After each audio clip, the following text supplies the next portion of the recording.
friends. Thank Yeah. you so much for being here. Oh, wow, it's so great to see you all. Really beautiful. What a bunch of beautiful people. Yeah, what a treat. So we're starting this experiment, I guess, this wonderful circle. And yeah, as I was typing up the invitation, the idea of a Zoom womb came into my mind and into my heart. So I love this idea of us all being in the Zoom womb together. And so, how we're probably going to at least structure it to start, and we'll see how it all unfolds, is that Asha is going to begin with a practice, and then she'll start sharing some things with her. I will ask some questions. And for now, we're going to try maybe funneling the questions through me, just for simplicity. And at some point that might change, but we're going to try that for today and see how that goes. And so I'm going to ask that everybody keep your microphone on mute, Asha, unless there's something you want us to share with you. So, yeah, I think that's all I've got for now. Welcome. It's just so delightful to be with you in this way.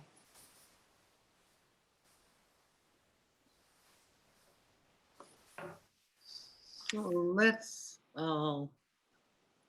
simply close our eyes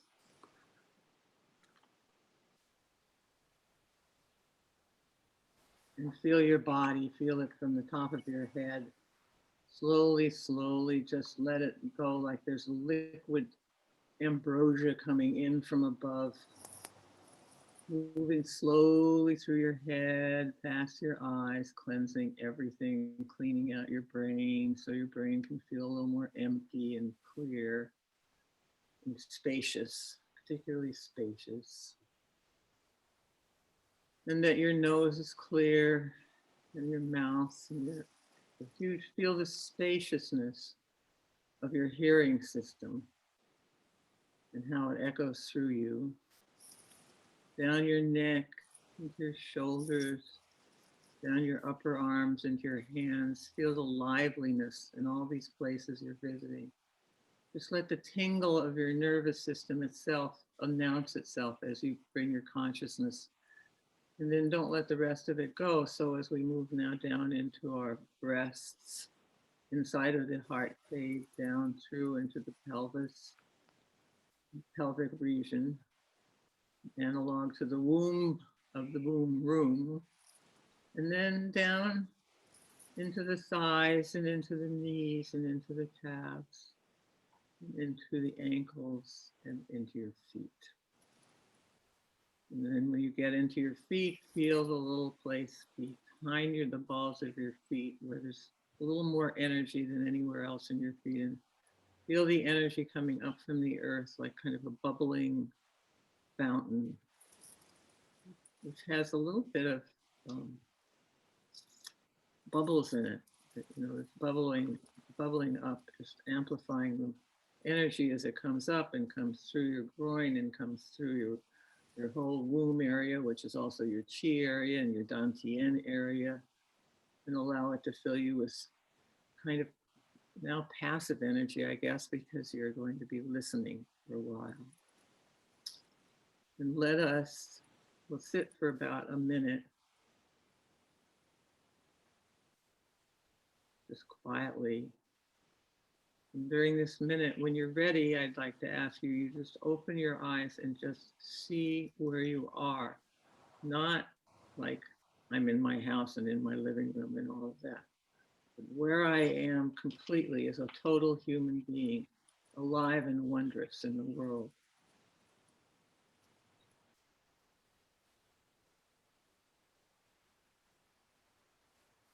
Breathing in and breathing out.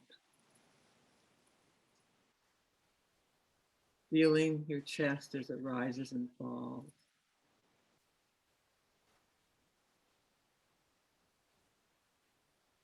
And then in your chest, go towards the front of your chest and behind your sternum. Move a little bit up and down your sternum. That's the bone between your clavicle and the bottom of where your ribs go out. The bottom rib goes out. Just run a little bit of breath wind along that until you find a place about a few fingers below the clavicle and feel that area. And see if you can feel the felt sense, not the idea of the heart or any of those words I've just said, because those words are colonizers. They just make things owned by you, but they're not. They have their own lives. So see where that place in the front of your heart area, in the front of your chest, how it's feeling.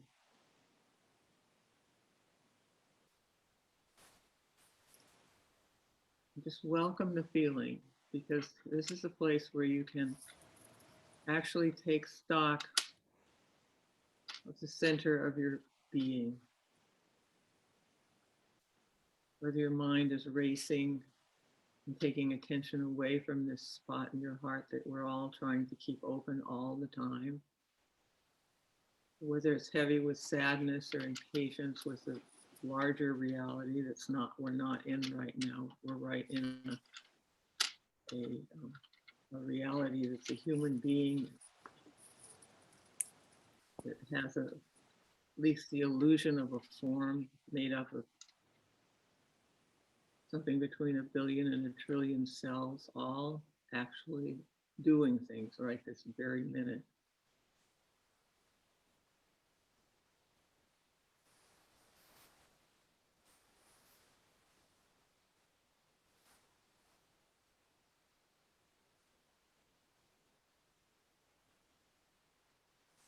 And then check out to see that you can feel your whole body if you want to. And if you can't, just check out those places where you're not feeling and make that a practice to be able to populate this marvelous instrument that we live in. And if you can, then move back into the heart, or even if you can't, move back into the heart area and just try to feel it as a log. The back of the chest, the front of the chest, inside the ribs. Feel it fill with air and bring in life. And breathe out, rest.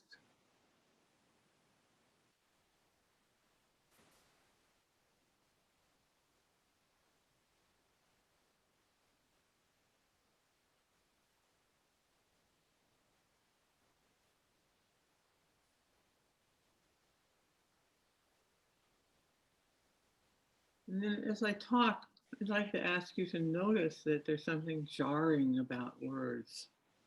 It's not big jarring. Sometimes words can smooth you out when you're upset. And from the silent place inside, almost everything that happens to us is slightly jarring.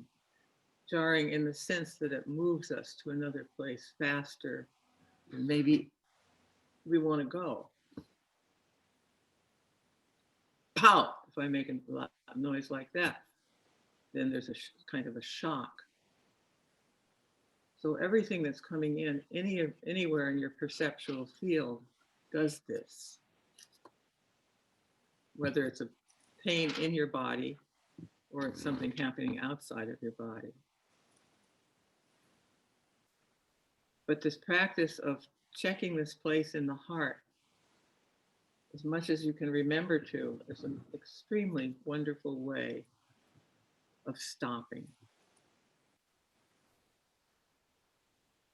Because there's always some kind of sensation, but if you can't feel the sensation, just know that it's there and it is available to learn how to feel it by paying enough attention.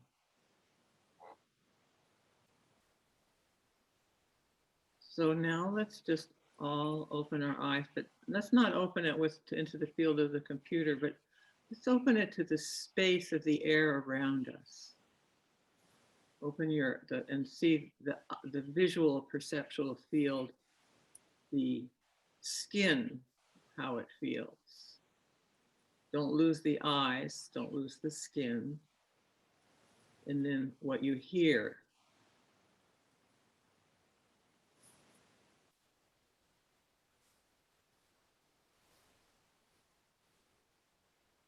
All the sounds that come in.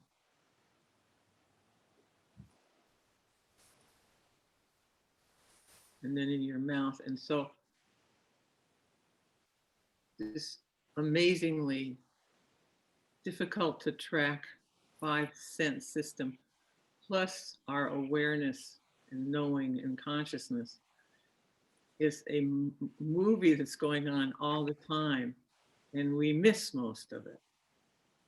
So our practice is really to grow into being more and more conscious. And the more conscious we are, it turns out, and I will vouch for this, the more conscious we are, the more loving we are, both towards ourselves and everyone else, because we don't have so many making it in the world or getting love or giving love or being good or being bad kind of vanishes in the face of the wondrous nature of it all. I know we all have experienced this from time to time, and I know many of us are close to it and know all these things already.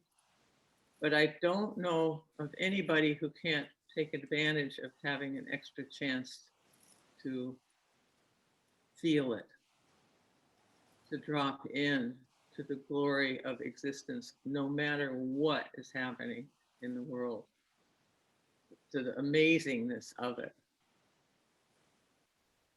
And I'm just going to say parenthetically that it very much helps to be able to admit to yourself that death exists, that we're all inevitably going to die, and that death is a tragedy for the people who know the person who's dying, but it's even more of a kind of a tragedy for the person who's dying, because you're saying goodbye to so many people if you're dying. But it's nothing to fear. It doesn't help. It's just like suffering doesn't really help either. If suffering helped, I think we would all willingly suffer. But we have this delusion that if we get very dramatic about suffering, that it's going to be better, or we're going to show ourselves to be better people. But I have no evidence that that's true. I worked in an oncology ward for many, many years and took a lot of people to their death. And what they really wanted was people who felt okay around them and were not afraid of death. I mean, that's about, I sat with a lot of them as they were dying. It's just very natural, and we have to take it that way. So I just want to tell you this in this time that this awful amount of it's going on in our country and everywhere else on the continent. So I thought that I would start out by giving you a word, which somebody sent me this book of Thich Nhat Hanh, and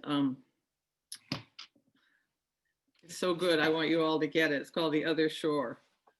But if any of you who've studied any Buddhism or heard the word emptiness or thought that somehow emptiness and enlightenment had something to do with each other, he's written a lot about emptiness, which is a noun and therefore is not even a real event, because as we know, everything's always changing.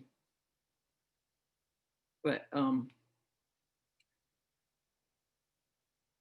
he invented, at least he invented for himself, it probably has been around for a long time, that instead of opposites, he worked out the word interbeing, because he was in the Heart Sutra, which in this book he's retranslated.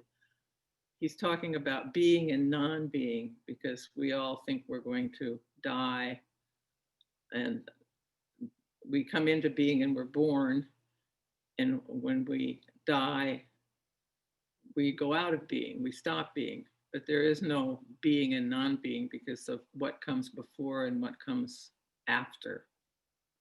So I'm going to read something he wrote that somehow got me because it was so simple, and it's an object we know. Hi, Jamil.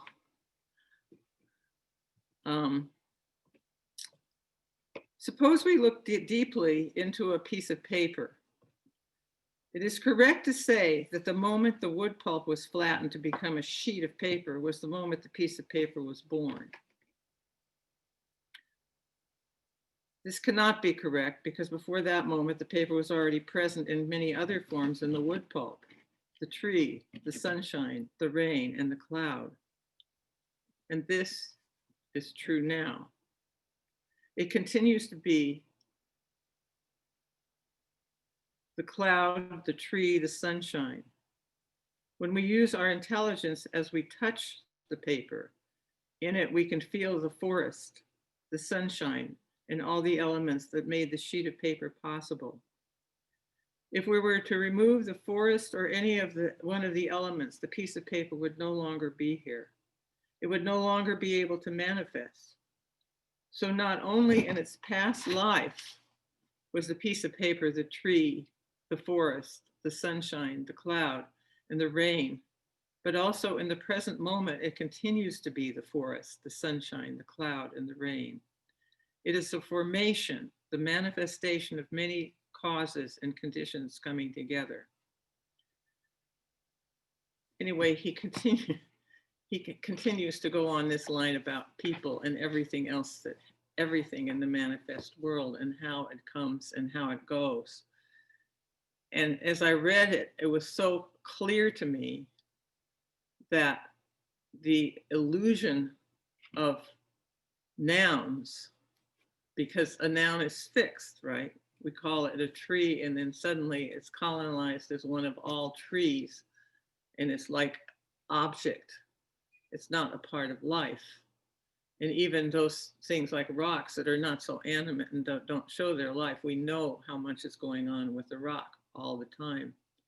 So this whole idea of impermanence, which is another noun, and which also stops activity, isn't there. So when I came across interbeing in this book, I realized this because somebody kindly sent this book to me I got it about 3 days ago, and those were just things that I read, and I thought those are so simple. I just want to pass them on before I forget, because to me, particularly I mean, I've always called impermanence the constantly changing nature of phenomena, but that's so much of a mouthful. So interbeing seems like a much better word, because also we're all interpenetrated with the dust, stardust, but also the dust that comes off the trees, off the ground, in the air. And in that dust, there are all the minerals and the vegetables, everything that keep the nourishment. When we're breathing in, we're not only breathing in oxygen. That's the only one we're taught about. So I thought that also played into any of you who do any nature work or are trying to get the idea of the importance of the ecology and our mutual interdependence and interbeing into the world, that this book might be useful because it is so clear. So that's my opening gambit. So Asha, well, we were talking about this the other day. You had the thought about exploring emptiness versus nihilism. And I'm wondering if this is a good place to do that. Well, one of the things about when you hear about emptiness, and if you like to talk about the spiritual reality, or if you teach about it, it comes up a lot. And then there's a huge argument that well, it's true also that there's a whole statement that if people start practicing emptiness as nothing, which it is before you have practiced it enough, it feels that way anyway, because it's so empty. It's like when you go into your heart and don't feel anything, but you know that you've stopped and you think, well, what else is there? And I did that. And I did a long dark retreat, and I went into a place for 3 days. A kind person closed off all their rooms. I've tried a lot of what seemed like very romantic things to do. So I was in there for 5 days in this retreat. And at one point, everything stopped. I mean, it was dark. So I opening and closing my eyes, it was the same. It looked the same. But there was nothing. And I didn't feel anything. I could vaguely feel that there was a body here and that there was somebody, somebody here. But I sat in it for about a half an hour thinking, is this the void? Is this emptiness? Is this, that was all I could think it was. This was cessation. And then I got a little bored and I thought, well, I don't know, but I'm not going to sit here doing this anymore. So I don't know what I did. I moved, or I did my tasbih, or I did a wasifa, or I don't know, or I started thinking again. Whatever came before or after is irrelevant, but it was more interesting. And so I asked every single pundit, and most of the pundits are male, especially the ones who are willing to talk about the spiritual life. Women tend to be pretty quiet about theirs. This isn't not all men. Certainly none of the men who are in this Zoom. But I'm just talking about that there are a lot of dead men who've written a lot of things that give you some sense of authority. And so I asked about 10 of them, and none of them had any answers. And what did you ask them? I told them about that experience. I said about the same thing that I've said to you. And I just wanted to find people who had had that experience, because subsequently I have found it was an experience of emptiness, and that basically had I stayed in there for a couple of hours, I probably would have had some great kesha and realization, which has taken me 20 years to get, instead, slowly with no drama. But I understood. There was an understanding in there that nothing is permanent, and you can't, there was no agenda in my body at that time. It was empty of any kind of agenda. And it was extremely clear, although there was nothing to see, do, or feel. So slowly, after all the meditation I did, it came through. At any rate, finally, because a lot of Americans started translating Buddhist texts, and texts which use the form of emptiness, which all the religions have people in it who do use it, because it is still the standard word for a certain experience. But they started being able to translate into an English, because emptiness means something quite different in different languages, as do all these teachings. And the translators of all of these books were not mystics. They were people who were scholars and who were studying either anthropology or studying other religions, so that they didn't have any experiences in their bodies or in their emotional bodies or in their minds that would explain what was happening.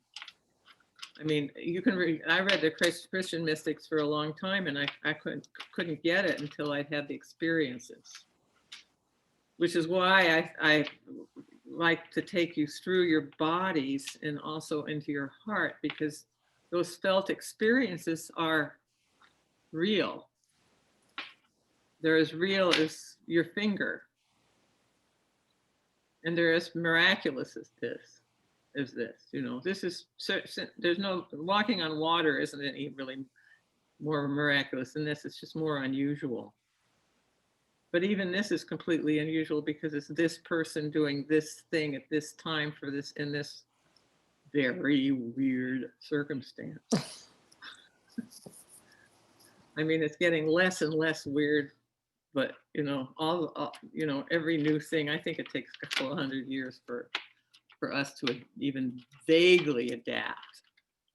to new inventions and new changes. So yeah, the AI is taking over through Google and Amazon and other things. And I think Zoom will take a very large piece of our consciousness soon enough. So that's my wrap on emptiness. Yeah, so Asha, you had, when we were talking about emptiness the other day, you had talked about the 10 butterflies, that you had an experience of butterflies. Oh, well, that's not emptiness, that's fullness. But you know, I mean, I don't know, how many people have you seen 100 butterflies at a time in the last year at one time? How many of you seen them more than 20 years ago? Right. So I had seen 2 butterflies in my yard. This was that, I don't know, a few years ago, less than 10. No, less than 5. I've seen a few butterflies and no, I'd seen 2. That's right. It was spring and there were 2 butterflies. And it was at the time when the monarchs thing was all in the newspapers, which, you know, I mean, there's a bell curve when those things happen. And then everybody knew about butterflies. Everybody was talking about it. And then what's her name's book came out, Flight. So even more so. Excuse me, could the office worker please mute themselves? Thank you. So, so at any rate, at one point when I was in my tea house, I had meditating. I felt this kind of shadow up here, and it was the day after I'd seen these 2 butterflies. So I said, "Oh, maybe that's Jesus." And you know, I mean, I didn't manifest some fantasy creature. I just thought, oh, maybe Jesus has come to me in a shadowy puff of cloud. And then God was much, of course, bigger. I was raised in the Episcopalian Church, was very pale for my taste. So I had a love, I never had a hate relationship to it, but I wasn't ever pulled in. But that was kind of fun. And so I said to Jesus, as I'm sitting by myself in the tea room, it was rare for me to be alone there. I said, if you'll show me 10 butterflies today, because I'd seen 2 the day before, I'll believe in you. And so I went up and was working in the garden, and what do you know, there were 8. So I added those 8 to the 2 because I do definitely figure it's extremely important to keep a discriminating mind, you know, which means having enough doubt to actually figure out whether things are true or not. And then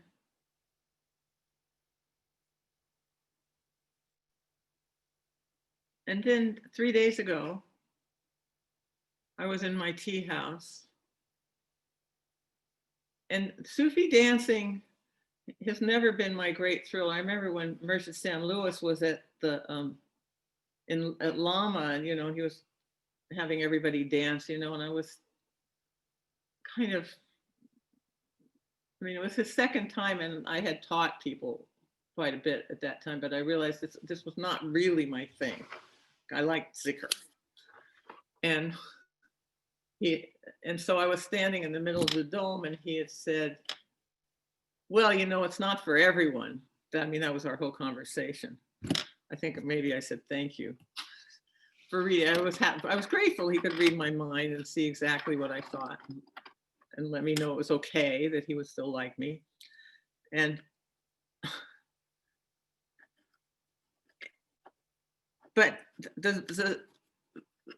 within the last 5 or 10, I guess about the last 10 years, or through my whole life, really, but the songs would drift into my head, you know, if I was just doing something. So about 3 days ago, I had done a rather strong practice, and that song that I asked Latifa to sing, sweep out the chambers of your heart, make it ready Make it ready to be the dwelling place of the beloved. And I immediately then, I mean, I heard myself doing it. And when I hear them with like an angelic kind of choir. So I kind of looked up to my right shoulder and I thought, oh, make it ready. And Jesus and God came in. It was a very rapid creative act of either the great mystery or me, I don't care. And then I thought, well, Mary has to be in here too. And so I started to bring Mary in, and she would not fit in my body. She grew and grew and grew and grew and grew. And then when she was about as big as, she wasn't as big as this room, but she was half as big as this room. And you can see this is a rather big room. And then flying out of my heart came these two beams of light, which are the kind of light that you look at when the sun rises, you know, so bright. And I took that as orders to let all women know that the main sexual organ is the womb, W-O-M-B, and that the genitals are part of the womb, and that is to be respected as one of your most precious beings, whether it is already gone or not, because it's not, because there isn't anything that's permanent anyway.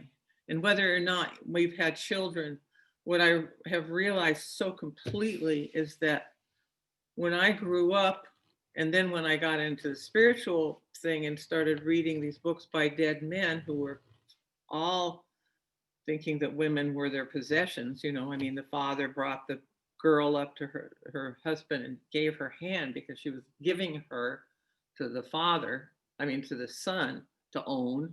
That's how it started. And the wedding ring was like the ring around the animal's nose. These were not things I knew when I was young or when I got married. But, you know, I mean, if you go back in anthropology, that's the way it was. So it took me a long time to realize what had happened was like, no, because there wasn't any birth control. Now that there is birth control, it's changed somewhat, but there is still this atavistic sense that somehow women, I mean, ERA just passed in Virginia. This is now it's passed, but it's not in order. It's not a law yet because it takes so long for laws to get in post. But if you can imagine, in 2020 was the first time when ERA was passed. You know, I mean, it's like women getting the vote. When did we get the vote? Pretty late. So Asha, for people who don't know what that is, can you say what ERA is? it was a law, an amendment to the Constitution that said women have the right, all the rights of men, basically. There's a law, you know, that they could earn as much money as, it just was straightening it out so men and women would be treated equally by the government, basically, because that's what the Constitution is about. It's a law to make the rules for our country. And we didn't have very many rights. When I moved to Charlottesville in 1978, the law on the books was that women didn't own the house. That women, you know, I mean, that women, that common, there was no such thing as common property. The property still was owned by the men, whatever it was. I mean, I'm telling you, it's a long haul. And so I think that this woman who is the mother of God, in many people, and this whole mythos that surrounds our whole Western world, is a power, and she's to be claimed by learning how to feel where she is. It's down here in our belly. It's down here in all of the nerves that are in our genital area. I really feel that taking on this powerful energy, not just because of hormones, which die. I mean, I'm finding it gets more powerful as I get older, and that men have it too, because our duty is to find the animal and the animus, both the man and the woman, and bring them together. And I think that this is one of the most important things in our spiritual life, is to find this gentle, nurturing female self and pull out of the crocodile response. If you don't know what a crocodile response is, it's in the back of our brains. And when we feel threatened, like if somebody looks mean at us, it immediately either goes into flight, fight, or freeze. Not all of us. Some of us had perfect parents. Congratulations if you did, and that you didn't have bad uncles or grandfathers or mothers or anybody else. But isn't that amazing? So this is why I'm doing this, okay? I just want you to know that I have a reason for doing it. It's because I don't feel, this is my conviction that this is my job. And when I saw those two lights coming out of my heart, I thought, okay, because I've always felt that whatever I was here for, I was on some kind of assignment. And I guess, I don't know whether I gave it to myself or not. Excuse me while I have some water. That was a lot.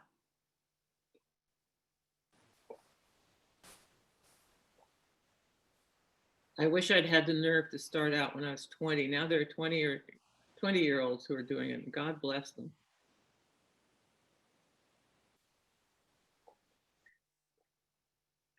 A lot of them get in a lot of trouble.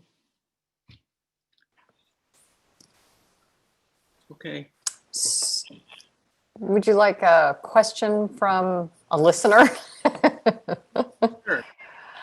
So someone would like Beloved. We call him a beloved. I like that. beloved, yeah, from a beloved, and I think it's Julia. She's here. She wants to know, and your daughter's named after Asha. Is that right, Julia? Yes, that's correct. Yeah. Asha is named after Asha. Yeah. And so, Julie, you could ask the question, but she wants to know how I and want when. to Julia. Julia, say something. Can you hear me? Yeah, but I can't. It's Julia Huber. Yes. Huber, yeah. Oh, you're not live over there. Yes, I am. Yes, I am. Move. Can you? Now we gotcha. Yeah, hi. You've had a picture up for a long time. Oh, I like the flowers with you in them. Your daughter is named Asha? Yes. I lived at the Llama Foundation, which is a place up in the northern New Mexico, and it was as Stephen Gassman said, a bourgeois hippie, the last bastion of hippie something or other. I can't remember what it was, but I was both insulted and amused. But anyway, we went to make a book for a person named Pir Vilayat Khan, who wanted us to make a book, because we had something called the Bountiful Lord's Delivery Service. And so we had to rent a house to live in to put this book together. And so we rented the house, and it filled up with spiritual hippies. And so Pierre wrote the book and we illustrated it. Well, in that house, the women didn't wear lipstick or bras. And my children and my brother's children and a lot of other people were there. It was kind of a wild place. I was the only person who wore a bra, and I was the only person who wore lipstick, and I was the only person who didn't have a changed name. And my husband and I were the only people who were still married of most of the people we knew, because marriage had become, breaking up marriages had become popular. I mean, being in broken marriages had become popular. So I finally, you know, and the men who were living there too felt that way. I mean, were that way. They had their names changed.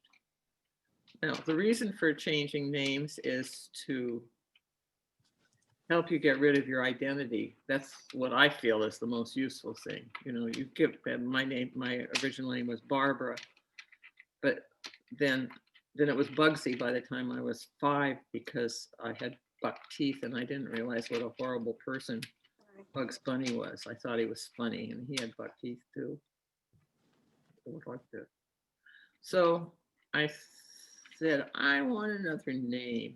So my husband went down and looked in the book of Zoroaster, and he came back up and he said, how do you like Asha? And I like the sound of it. Ah, I'll show you why. Okay, so now everybody go, ah.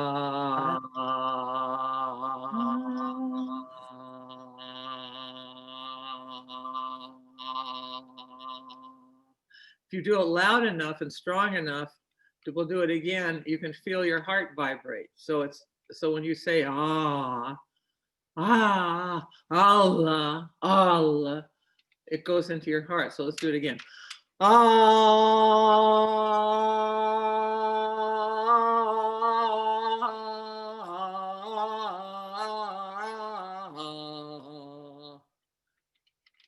So that's how I got it. And I've always liked it. I love Barbara means barbarian. I was very barbaric, really, I felt. And I always wanted to be refined. So you don't have buck teeth that now. Asha? Did you have braces? Wait, is that Asha? Oh, Yes? Asha, come back. No, I want to see this little Asha. Hi, Asha. Nice to meet you. Okay. Okay, Thanks, Julie. Yes, go ahead. thanks. Well, I was just saying, you don't have buck teeth now. Did you have braces? I did. Oh. I did. My father didn't want me to. He was a doctor and he believed in the natural way, but he finally succumbed. And you talked about the Bountiful Lord's Delivery Service. What was that? That was a publishing company that we started at Lama. Be Here Now was not our first book. Our first book was Be Here Now with Ram Dass, in which we all went in the library. 4 of us went in the library and took turns with the pages. Ram Dass took over my house. He wrote, Steve, my husband, would run up to the house, bring the script down. We would look at what it was. We would divide up the pages, and then each of us would take one home and work on it for a day and bring it back.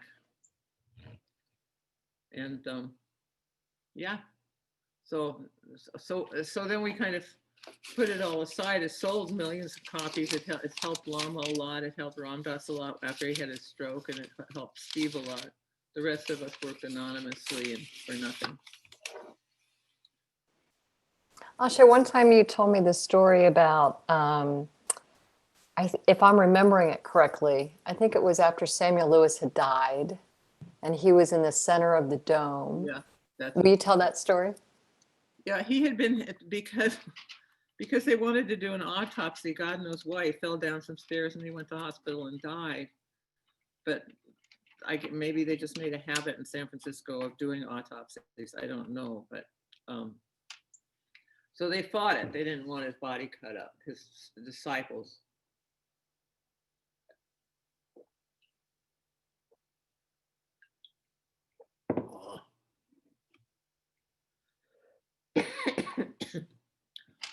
So it took about a month to get keeping his body on ice for them to get that figured out. And it was the middle of the winter and cold. I mean, very rarely had the ground frozen all the way down, but it was pretty far down. So suddenly they announced they were coming. It had been a cold spell.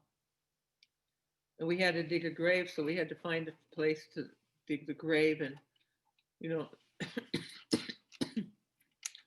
my brother worked on the grave until his students came and helped. But anyway, I had, by this time I had 4 children, so I didn't have a lot of time, but I guess they were in the dining room or somewhere else and they were taken care of. And it was dusk and they had come with the body in a box. And we had just published the first Be Here Now boxes, which were brown boxes that had black Bindu to Ojas, Be Here Now, Bindu to Ojas, and then they had a kind of a mandala on the top and a record, and then they had this brown craft paper book that was tied together by ropes that we had put all the lama beans had put together. It was quite a production. And then they had been finished and they had been stored around the dome at about the same height, maybe waist height, all the way around the dome at Lama. The dome at Lama, if you've never been there, is 40 foot across. And then it has a floor that underneath the joists make a sun. And then in the middle of that, the joists are held up in the middle by a 8 foot or 6 foot round, eight-sided octagon. Anyway, the books are all there. It's dusk. You know, that twilight time that's really out of time, which is really a lot more dramatic when it's cold, actually. And the dome wasn't heated, although there was sometimes a fireplace in a room outside of it that we made. People could stand next to it and get warm. But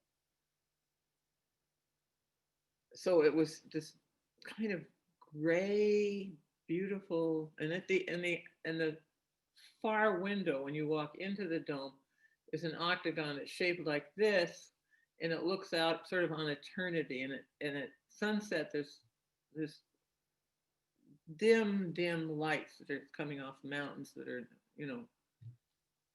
50 miles away, sometimes 30, but and then it's a volcanic plain, flat. So I was completely by myself. The whole place was amazingly silent. And I walked into this room and this box was right in the middle of it with all these Bindu to Ojas boxes that went out all over the world, and are still going out all over the world. How many of you have ever seen Be Here Now? Yeah. So it's still kind of all over the world. It's done extremely well. And just standing there, I guess there's not so much you can say, except I could just give you the sense of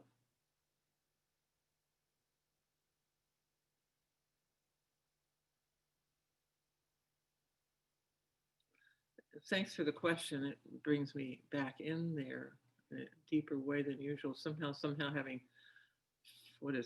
40 people in front of me.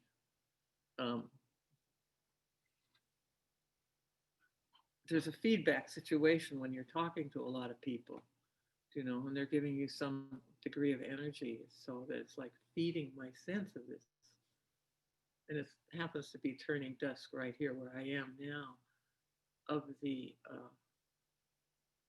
mystery was going on, and the mystery of his coming there, or how we built Lama. It was all so kind of strangely happening. There was nothing ordinary about any of it. It was just so outside of my purview of Los Angeles debutante Episcopalian private school girl, standing in this amazing room that I had really helped a lot to build with a bunch of people from the Taos Pueblo and horses and a lot of crazy, wonderful people. Yeah, and a mother of 4. It just seems, it was some kind of a initiation about death, I guess, death and birth, because there was this book being born and him having died and about to be buried. So then, they stayed up late at night, all those people who were digging the grave. It was pure ice. They had to dig down 6 feet,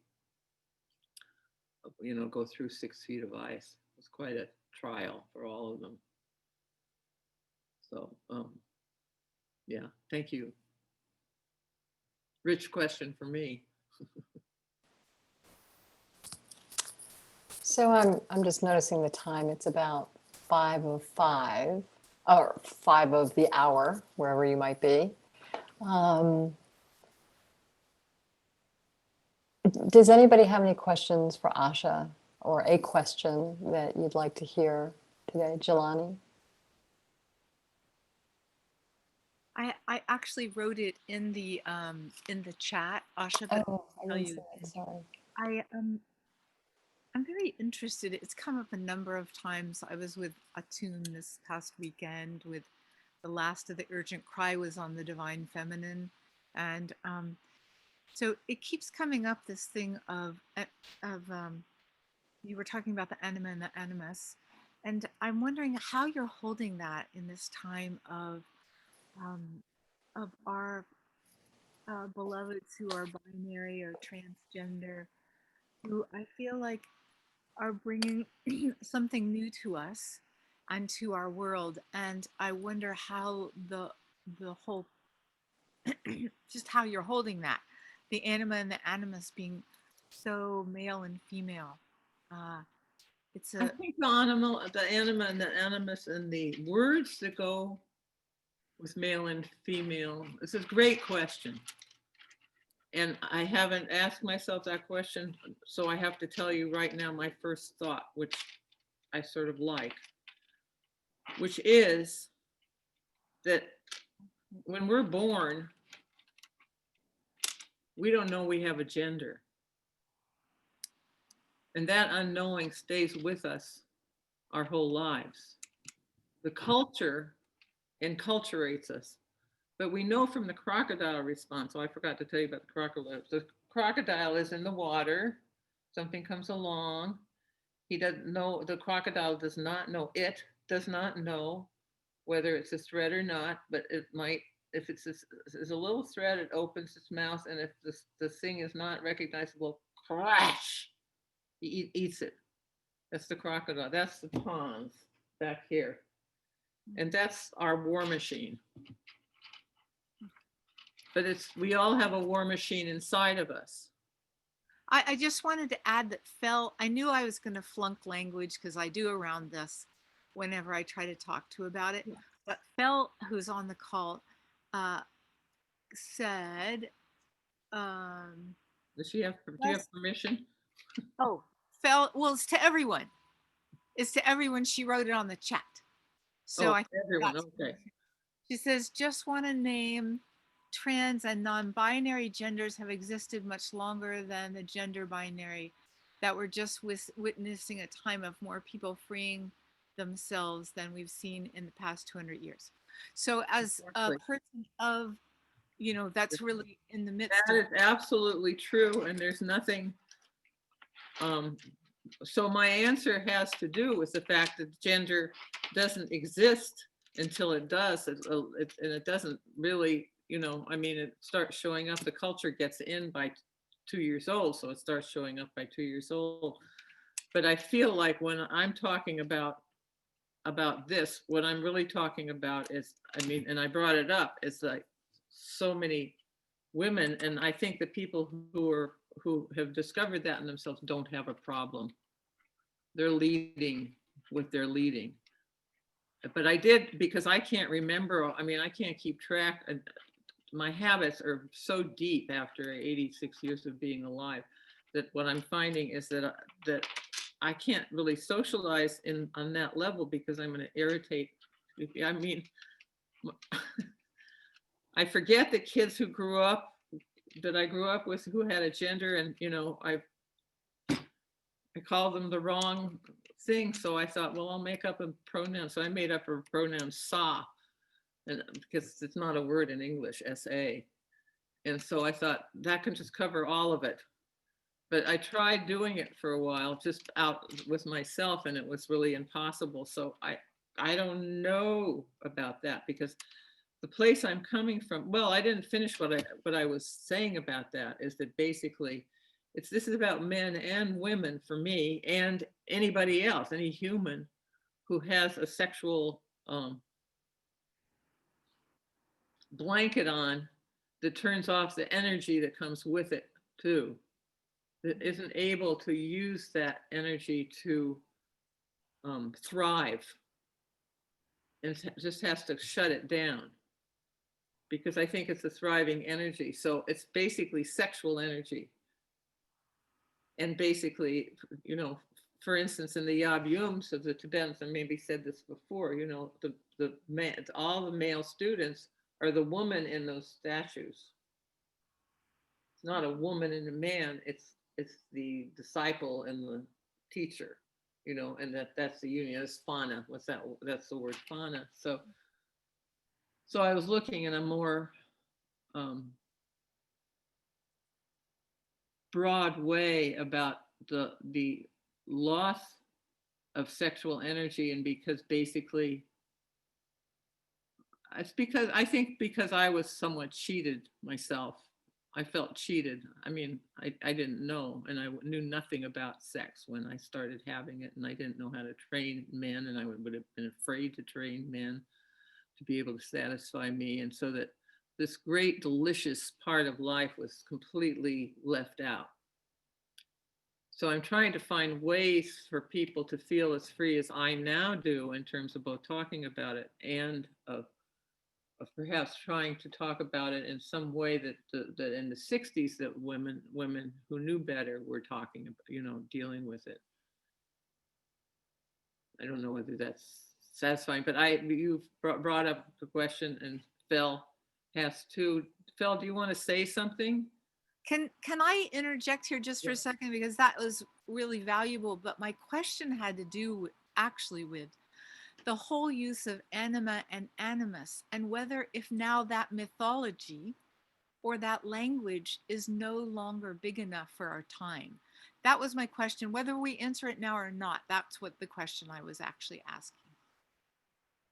Asha, before you jump in, I just want to say hi and bye, because I have a 2 o'clock meeting here my time, so I'm gonna have to hop away. There you are. Hi, Phil. Hi, I love you. Nice to see you.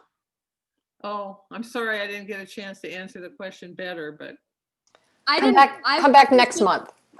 I was just agreeing with you. I completely Love you all. agree. The name is not new to be okay, bye. in your gender. Yeah. Thank you, Phil. So I'm getting messages that people need to go, and so this might be a good time to wrap up. I wanted to say a couple of things. First of all, thank you for sharing the Zoom womb with all of us. I thank all of us for sharing it with all of us, all of these beloveds. And if you want to hear about these meetings and you didn't get an email directly from me, go ahead and type me a chat with your email address, and I'll make sure you're included on the email distribution list. And I'm going to endeavor to send at least one email a month as a reminder of the next meeting, which will be the second Tuesday at 4 p.m. Eastern. These are going to be recorded, and I just today created an Asha Greer YouTube channel. So I think there's another Asha Greer, and you will know you will know quickly that it's not this Asha Greer if you get to the other Asha Greer. But if you subscribe to her channel, they will, YouTube will let you know when a new video has been posted, is my understanding. And I'll send out an email reminding you about how to do that. But I won't have a direct access to a link to send to anybody. They'll just all be in YouTube. So you'll have access. And I'm hoping to get it up there within a couple of days after these talks. I think that's all I've got. Asha, is there anything else you would like to say? And I did see that there's a lot of questions that came up in the chat that we didn't address this time. I'm going to be saving those questions, and we'll be able to just keep kind of a running log of questions that you'd like to hear about from Asha. Okay, now really, Asha, I want to know if you have anything else to say. Well, I want to see all those questions so then I can think about them for a month. It'll give me something to think about. I'm trying not to think at all, but anyway, if people have questions, I'm supposed to know something, so I'll try. But it was so great to see you all. Really, just a thrill, just a thrill.